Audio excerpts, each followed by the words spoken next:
Hello.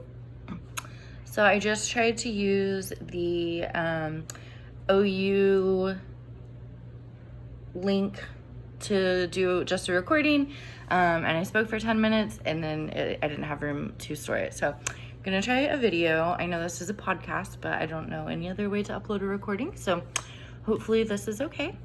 My name is Mackenzie Masillan, and I am working on the assignment podcast discussion on diversity.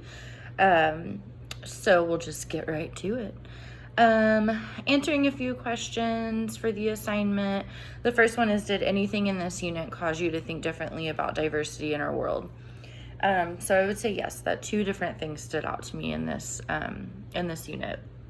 First one being the research article that showed the connection between racial identity and depression amongst youth, specifically African American adolescents and depression. So I found very, very interesting that they were able to make a link between experiencing racism as a Black teenager or adolescent, child even, and how that can negatively impact your worldview and the way that you are perceived by the world. Then that correlating to higher rates of depression for those individuals. And I know that, there's a lot of research out there about the underreporting of mental health or the inability for racial minorities to access services. We really will never know exactly how many are suffering. But I just found it so particularly interesting that experiencing racism and having this negative view of yourself based on the actions and words of others and how they view you can lead to mental health issues such as depression and anxiety.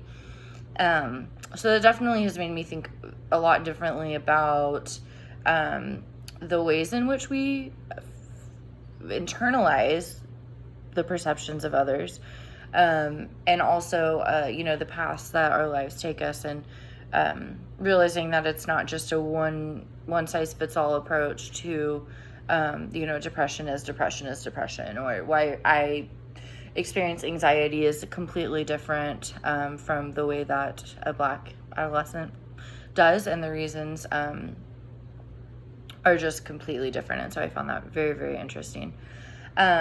The white privilege video, or the walk of oppression, that wasn't the first time I've seen that, but I remember actually doing that for the YWCA employee retreat day.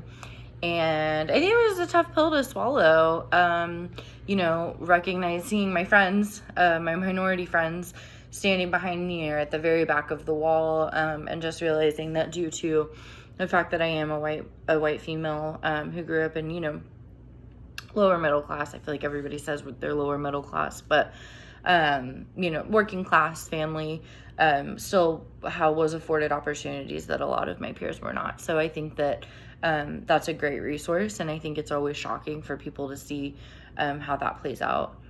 What action steps do you plan to take to increase your awareness of the issues experienced by groups of which you're not a member? So for myself particularly, in the our diversity and oppression class, I recognize that I don't really know a lot about people with disabilities. And so that's definitely an area that, I don't identify with, and I really don't have any contact with. And so an action step for me is definitely looking for a placement, a field placement, working with individuals with disabilities so that I can experience, what those individuals experience. And, I think that for me, if you want to learn about somebody, you need to be invested with time, to hear them out and to see what a day in the life looks like, and immerse yourself in their culture and the way that they experience the world. So that is an action step of mine that I have chosen to seek out a field internship with a disabled community. So that is what I plan on doing. I think this is also worth mentioning. It's particularly relevant today as the Black Lives Matter Oklahoma City protest happened today and last night. And I just, you know, like my boyfriend went to the rally today. I was not able to go.